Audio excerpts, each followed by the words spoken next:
Good morning, everybody. This is Peaches. I'm coming to you today because I feel it's important to share with all of my friends on Facebook, my loved ones, people that know me. I feel it's important to share what I've been going through with you. I covet your prayers. I think prayer is a powerful thing. I think it's important. And I also feel like that I need to compel you to go and be checked. Over the last few years of my life, I've been suffering from an illness, an environmental illness, that has really been a struggle. One by one, many of you don't know this about me. One by one, the doors began to close in my life. Those that grew up with me knew I was very outgoing, very fun-loving, liked to go out to eat, liked to have fun. But over a course of time, I changed. I got to where I couldn't go out in public. I started having reactions even in my home, to the point that there were days that I had to resort to hiding in my closet because I would have such bad reactions I couldn't breathe. There was no cure. There was no magic pill. There was no answer from the medical community.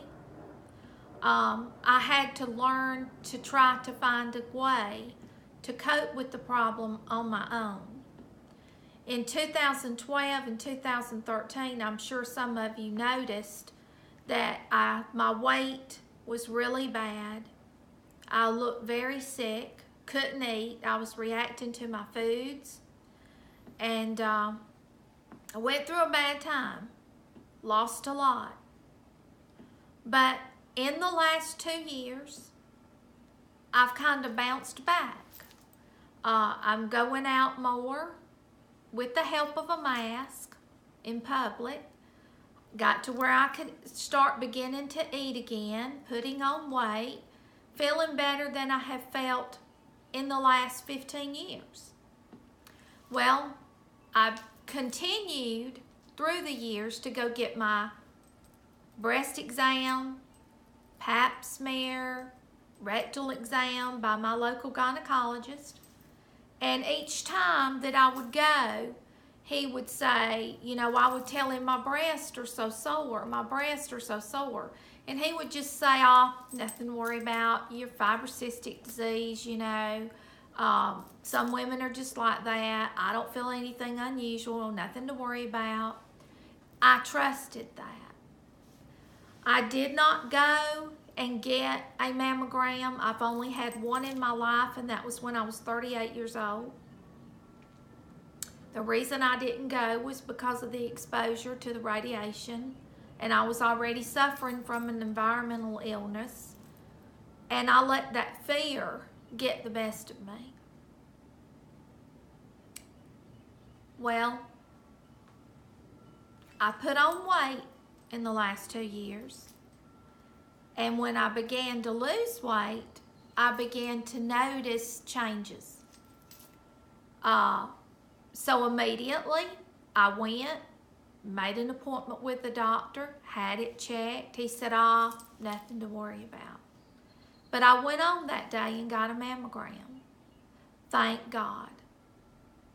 The mammogram showed I had a 3.6 by 1.4 centimeter mass in the 7 o'clock outer region, and then, 11 o'clock.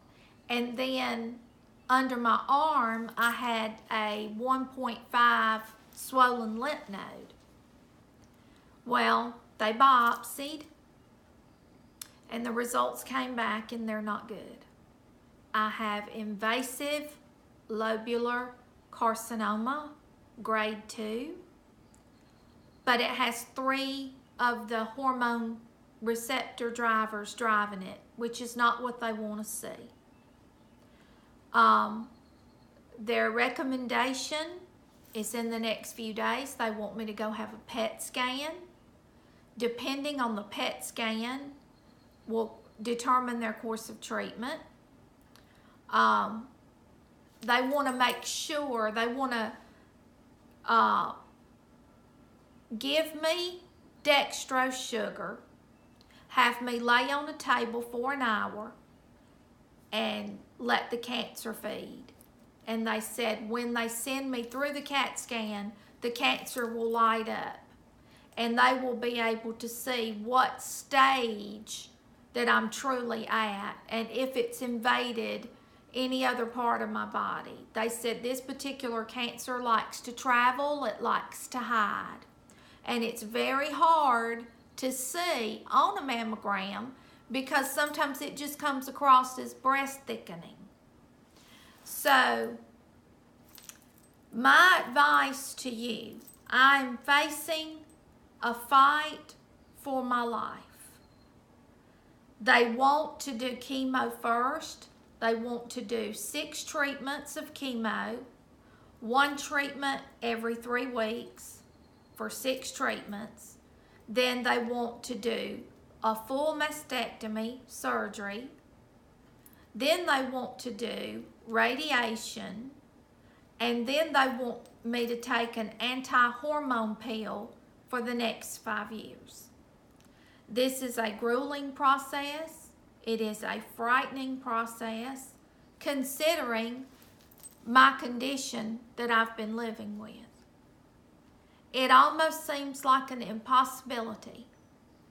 But one thing that I do know, I'm strong in my belief in God. And I do believe He can make a way where there seems to be no way. He's done it for me before. And I know that I'm going to have to trust Him and I'm going to have to walk this walk if I want to live. They tell me that this cancer does respond well to treatment. It does have a high success rate if you can get through the process. So that's the thing, is I need your prayers to get through the process. I need your support. And it would be greatly, greatly appreciated. Alan and I both are in shock. We're disillusioned because no one ever thought that something like this could happen. And let me just assure you, you would think that if you had cancer that bad, you would be really sick and you would know that it's in your body. No. I did not know this was in my body.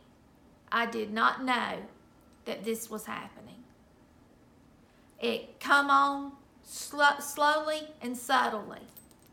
And it wasn't like you would think.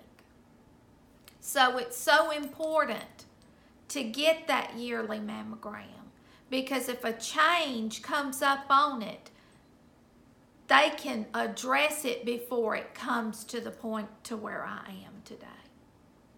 Please don't put it off another day thinking, well, that happens to other people, it don't happen to me. Or I don't have breast cancer in my family. Well, I had breast cancer in my mother, and then my mother had a first cousin that had it. But that was the only breast cancer, period, in both sides of my family. But that didn't change the fact that it happened to me. So I just want to compel you today to please do your breast exams. Make sure around the wall of your breast that you are mashing under your armpit, all down there. If it feels tender, if it hurts when you mash it, if you feel the slightest thing, get to a doctor, because that is a warning sign. Any bleeding, discharge from the nipple, red nipples, flaky nipples. I didn't have those things. Mine was just the lumps. Feeling the lumps and being uncomfortable, just feeling sore. So, again, please, ladies, guys, this happens to men too. Do your exam. If you notice the slightest thing, get to a doctor, get it checked out. Again, thank you for listening to me today. Please keep us in your prayers. Lift us up, because I believe that God hears those prayers. There's power in prayer. There's power in the number of prayers that you've got going up. And I do believe that God will honor His word. Thank you, and you have a blessed day.